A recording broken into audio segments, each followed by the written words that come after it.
наврӯз иди қадимаи тоҷикон аст. таърихи он ба беш аз 6000 сол тӯл мекашад. дар ин муддати дарози таърихӣ ин иди бузурги аҷдодиамон борҳо ба муқобилиятҳои аҷнабиёну бадхоҳон рӯбарӯ шуда, гирдобу ҳаводис ва тазодҳои мухталифи давру замонҳоро пазисар намуда, расман ба ҷашни байналмилалӣ мубаддал гардид.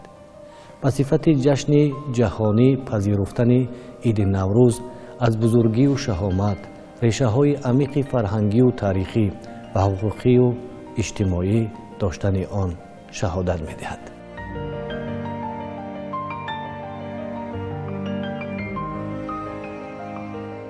наврӯз як ҷашни миллӣ ва ҷашни хеле бостонӣ ва дар айни замон ҷашни муосири байналмилалӣ аст, ки собиқаи таърихӣ хеле дурудароз дорад ва сарчашмаҳо то 6000 солро инъикос карданд. яъне сарчашмаи албатта аз ҳама бо эътимоду гӯем ки бисёр арзишманд ин китоби авесто аст. аммо агар баргардем ба сарчашмаҳои минбаъда, албатта китоби таърихи русул ва мулуки табарӣ аст. дар он ҷо маълумоти зиёд ҳаст. китобҳои масалан як алломаи бисёр машҳури мо абурайҳони берунӣ аст, китобу тафҳим ва китоби осорулбоқия ва ҳамчунин наврӯзномаи умари хайём.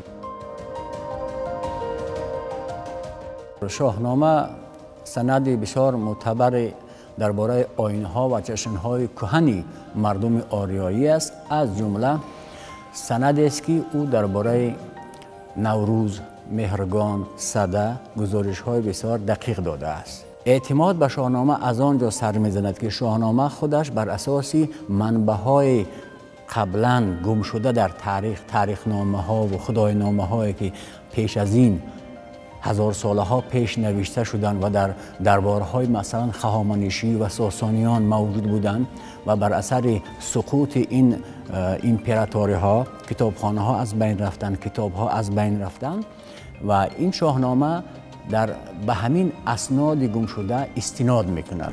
ва бояд бигӯям, ки ҳамаи он ҷашнҳое ки дар рӯи замин вобаста ба ҳодисаҳои табиат алоқаманд мебошанд, асосҳои илмӣ доранд. аз ҷумла наврӯзам. биёед бибинем наврӯз кай фаро мерасад. фарорасии наврӯз ба рӯзи эътидоли баҳорӣ рост меояд. эътидоли баҳорӣ бошад яке аз омилҳои асосии ҳаракати офтоб аз рӯи минтақилбурҷ, яъне ки аз рӯи он 12 бурҷе ки қад-қади тири эклиптика ҷойгир ҳастанд ба амал меояд ва ба ҳаракати офтоб ва воридшавии офтоб аз қисми ҷанубӣ ба қисми шимолии нимкураи осмон вобастагӣ дорад.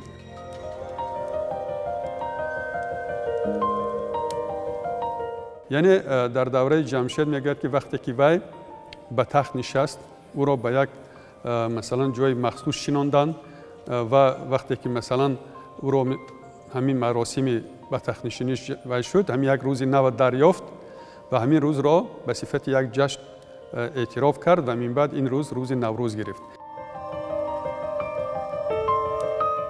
дар хусуси наврӯзу табиати зебои ин мавсим олимону шоирон шамсуддини димашқӣ, абу абдуллоҳ рӯдакӣ, абу райҳони берунӣ, умари хайём, носири хусрав ва дигарон асарҳои зиёде офариданд.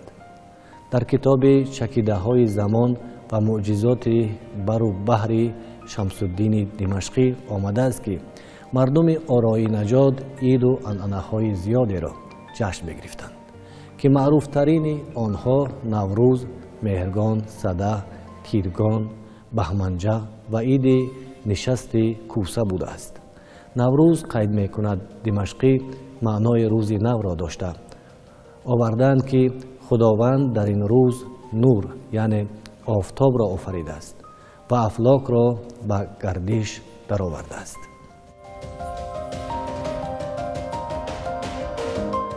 ин анъанаи миллии мо, ин анъанаи давраи шоҳони сосониву аҳоманишинону ва омада дар давраи умари хайём ба наврӯз таваҷҷӯҳи зиёд карданд ва дар он шабу рӯз наврӯз тибқи он солшумориҳое ки доштанд дар фасли тобистон ҳам рост меомад, дар фасли дигар ҳам рост меомад ва яке аз шоҳони салҷуқӣ که با عمر خیام در دربارش کار میکرد خواهش و فرمایش داد که با رصدبندی نجوم شروع کند و در رصدخانه اصفهان نوروز رو به تقویم اساسی برابر سازد و سال 1067 تا 70 این کارها انجام داده می شود و تقویمی که عمر خیام سازگار کرد یکی از تقویم‌های بهترین تقویم جلالی نام دارد و نام همون شاه جلالی بخشیده شده است.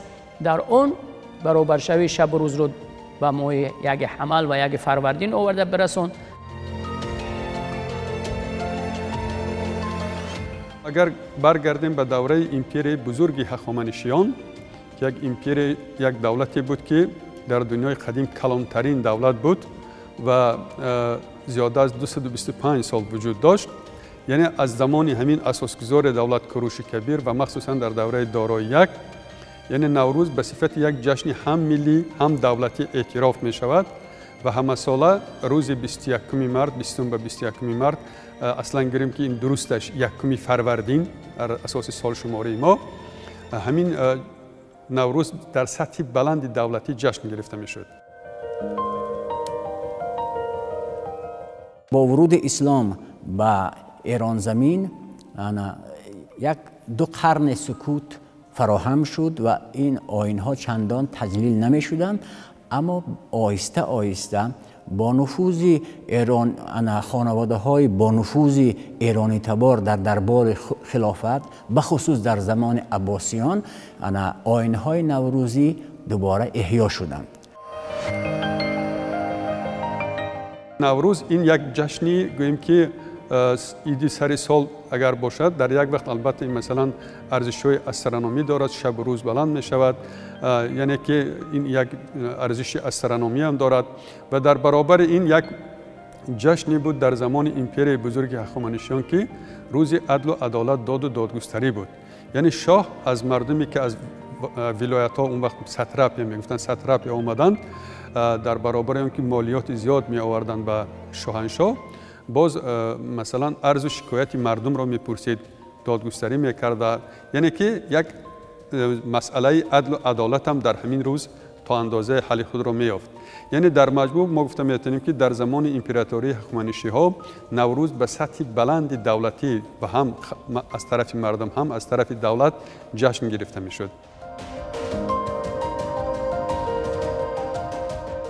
ابوریحان بیرونی دانشمند و عالم قرن دهم در کتاب مشهور خود آسرالبقیه از زبان علی بن یحیی نوشته است که روز نوروز یگانه روزی است که تغییر ناپذیر است و در کتابش التفهیم می نگارد که نخستین روز است و فروردین ماه و از این جهت روز نو کردند، زیرا که نشانی سال نو است.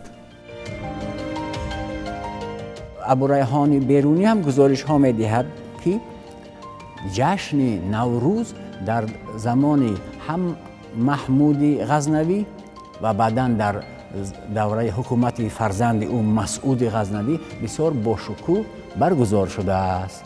از جمله او میگوید که جشن های نوروزی که آنها انجام میدادند یا که جشن صده که انجام میدادند بسیار باشکوه بوده و با شرکت تمام مردم برگزار می شده است. وقتی که امپیری مثلا دیگر زمان قدیم اسکندر مقدونی دولت هخامنشی ها را از بین برد، دیگر در مدت 60 سالی که مثلا 15 سال حکمرانی اسکندر مقدونی و 60 سال دولتداری سلجوقی ها نوروز به صفت یک جشن دولتی اعتراف نمیشد، اما مردم ما که در خونش، در نهادش، در سرشتش بود، همه وقت هیچ وقت از نوروز دور نبود و نوروز جشن می گرفتند در تمام منطقه‌هایی که مردم آریانشین بود. اما وقتی که دولت بزرگ اشکانی ها تشکیل می شود، دولتداری ملی از نو احیا می شود و اشکانی ها که 476 سال دولتداری کردند توانستند که تمام ارزش های ملی ما را احیا کنند و از جمله نوروز در سطح بلند دولتی قید کرده می شود. از دوره ساسانیان و دوره هخامنشیان تا دوره سامانیان اگر ما بیایم نگاه کنیم تقریبا 300-400 سال شاهداری و شاهکیاری این مردم بزرگ از اوستا نشونما میگیرند. در اوستا پاکیزه‌کاری، تازه‌کاری مردم و متر به آفتاب داخل داشت و آفتاب ببینید در همونجا هم یک رمزی اساسی تجسمی حیات انسان است و از اونجا پاکیزه‌کاری، تازه‌کاری، راست قولی، حلال کاری در اونجا هم نشان داده شده است و دوره اسلام اگر بیایم وارد شویم در دوره بگیم پیدا گشتن دین اسلام و متحد نمودن این سرزمین ها با یک دولت خلیفت بزرگ هم انهای نوروزی، حادثه های نوروزی با علم نجوم وابستگی زیاد داشت. تاریخ در تشکل شخصیت ملی بسیار مهم است. از این جهت است که مثلا اقبال لاهوری در عصر 20 در آن مثنوی رموزی بخودی درباره اهمیت تاریخ، درباره تشکیل یک ملت بسیار سخنهای خوب گفته است و او میگه که چیست تاریخ ایز خود بیگانه. اگر کسی که از تاریخ دور باشد به بیگانگی میپیچد و تاریخ تنها سند و سرچشمه است که خلقها را، ملتها را با گذشته خود آشنا میکند. این است اهمیت تاریخ. در تحقیقاتی که ما انجام دادیم ما یک کتاب، یک اثری را پیدا کردیم که به حکیم الترمذی تعلق داشت و حکیم الترمذی سال 755 تولد گشته است در ترمیز. اولین نوروزنامه را همین عالم فارس و تاجیک به زبان فارسی تاجیکی تهیه کرده است که نام داشت نوروزنامه حکیم الترمذی و در این نوروزنامه بسیار واضح و روشن از حرکت آفتاب، از پیداشوی شب و روز برابر، اعتدال بهاری و روزهای نوروزی واضح و روشن سخنها گفته است و در کدام روز چگونه نوروز به عمل می‌آید در این کتاب نوشته شده است. در زمان امپیر بزرگ ساسانی ها این نقطه بلند دولتداری ملی تا اسلامی ما بود و در زمان ساسانی ها تمام اتریبوت های دولتداری و ارزش های ملی احیا شدند و در خود نوروز در زمان ساسانی ها 6 روز جشن گرفته میشد که برای هر یک طبقه روزی مخصوص بود و سرچشمه ها بسیار معلوماتی با اعتماد دادند، مثلا که در زمان مثلا ساسانی ها پیش از نوروز، تقریبا 20 روز پیش از نوروز، در 12 ستونی که از خشت بنیاد شدگی بود در بینشان تمام 12 نمود دانگی ها را کشت میکردند و روز نوروز تحت موسیقی مخصوص همین سبزش همین دانگی ها را چین میکردند. از روی همین معین میکردند که همین سالی که از 1 فروردین آغاز میشود تا کدام درجه سال حاصل خیز میشود، سال نکو میشود.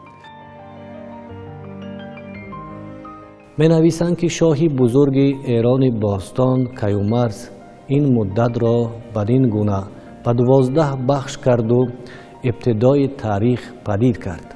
پس آن آیین تا به روزگار اسکندر رومی که او را ذوالقرنین خواندند بماند و تا آن مدت خبیثه نکرده بودند و مردمان هم بر آن می رفتند تا بر روزگار اردشیر بابکان که او خبیثه کرد و جشن بزرگ داشت و عهدنامه بنوشت و آن روز را نوروز بخواند و هم بر آن آیین می رفتند تا بر روزگار نوشیروان عادل چون ایوان مدائن تمام گشت نوروز کرد و رسمی جشن به جا آورد چنان که آیین ایشان بود.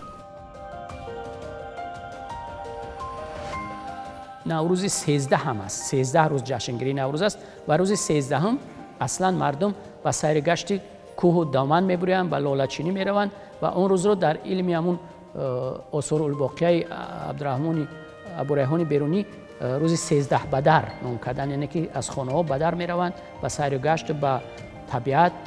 ببینین همه همین گفته ها در هم کتاب آثار الباقیه و کتاب التفهیم و بعدتر در کتاب نوروزنامه عمر خیام هم که در عصر 12 راست میآید، تمام جشن و عیدهای مردمی ما وابسته به همون حیات اون مردم و وابسته به همون پیدایش علم نجوم وابستگی کرده شده است.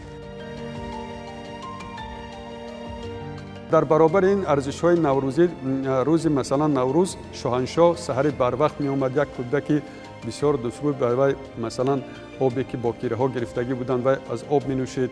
یعنی بسیار انعنه هایی که مثلا هفت چین میگوییم، هفت سین میگوییم، هفت بین میگوییم، سرچشمش اساساً از زمان ساسانی ها است.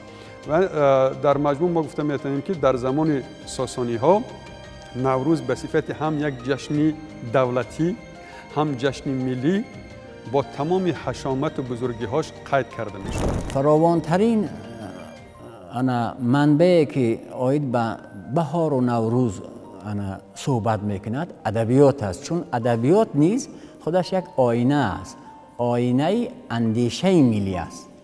بنابراین در ادبیات ما نوروز از ابتدا از همین آدم و شعرا رودکی که توصیف نوروز و بهار شروع می شود، آمد بهار خورم با رنگ و بوی طیب با 100,000 نزهت و آرایش عجیب.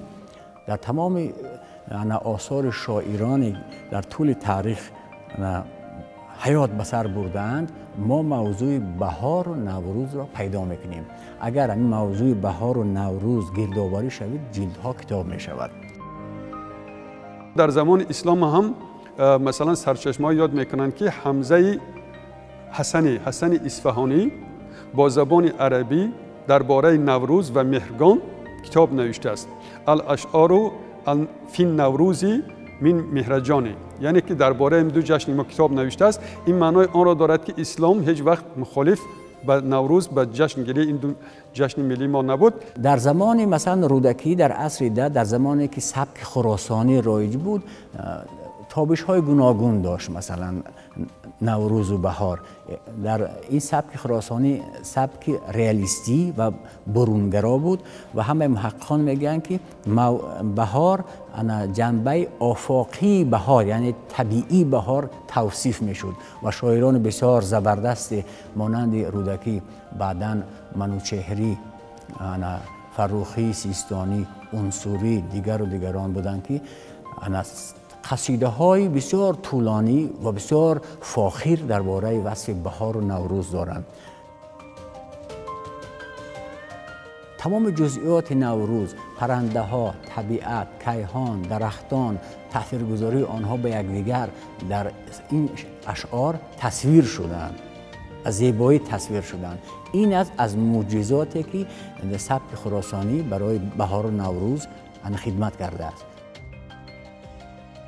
بعد وقتی که سبک عراقی رایج می شود و موضوع این سبک بیشتر عرفانی است، معنوی هست، موضوع نوروز و بهار هم در اشعار شاعران بزرگ این مثل حافظ و سعدی و مولانا و تا جامی تغییر می یابد، تحولی باطنی پیدا می شود. اکنون نوروز در اشعار این شاعران بیشتر از مسئله انفوسی بودن آن مطرح می شود. برخی از روایات تاریخی آغاز نوروز را به بابلیان نسبت می‌دهند. بر طبق این روایت ها رواج نوروز بر سرزمین فارس به سال 538 پیش از میلاد، یعنی زمان حمله کوروش کبیر به بابل باز می‌گردد که محض او نوروز را جشن ملی اعلام کرد. و در این روز برنامه‌های را برای سربازان، پاکسازی مکان‌های همگانی و خانه‌های شخصی و بخشش محکومان اجرا می‌نمود. این آیین‌ها در زمان پادشاهان دیگری هخامنشیان نیز برگزار می‌شدند. نوروز در زمان مثلا اولین دولتداری متمرکز ملی ما در زمان سامانیان هم به درجه بلند جشن کرده میشه. مثلا اگر سرچشمه با تکیه کنیم، همین تاریخ بخارا میگوید که در زمان سامانی ها نوروز از طرف تمام مردم یک روز جشن گرفته میشد، روز اول فروردین، و مخ ها میگوید یعنی زردشتی ها هنوز بودند، اونا 5 روز جشن میگرفتند. یعنی این معنای آن را دارد که هیچ وقت مثلا دولت های منبعد اسلامی هم مخالفت به اسلام نداشتند. در زمان مثلا اگر منبعد گیریم دوره غزنوی ها، تمام اتریبوت های نوروز، جشن نوروز اجازت شدگی بود. یعنی مردم به همون کوه پشته ها می رفتند، نوروز قید می کردند. در دوره سامانی ها منبعد دولت های دیگری که در منطقه آسیا مرکزی به وجود آمدند، یعنی هیچ وقت مخالفت به نوروز نداشتند. دوره ابتدای زمان شوروی پیش از این البته امارت بخارا، در امارت بخارا هم که زبان دولتی، زبان رسمی، زبان کارگزاری، زبان فارسی تاجیکی بود. تمام ارزش‌های مردم ما در آنجا اعتراف می‌شدند، از جمله نوروز در سطح ضروری قید می‌شد. در ابتدای دولتداری حکومت شوروی من مثلا یک تقویم دسترس کردم، در آنجا همین جشن نوروز به صفت یک جشن علاهیده مخصوص در هم تقویم هست، دیگر حتی جشن هم. خب یعنی معنای آن را دارد که در ابتدای حکومت شوروی مخالفت به ارزش‌های ما، به جشن‌های ما نبود. اما با مرور زمان ماشین ایدئولوژی دولت شوروی خواهیم نخواهیم بعضی محدودیت‌ها را به وجود آورد.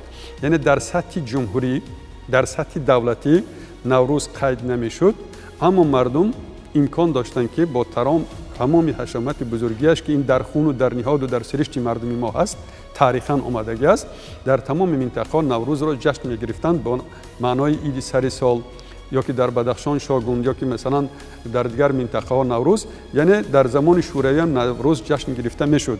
در تمام مرحله هایی که زندگی که خلق تاجیک به سر برده است، بهار و نوروز همیشه در ادبیات همقدمی همین ملت بود و هست.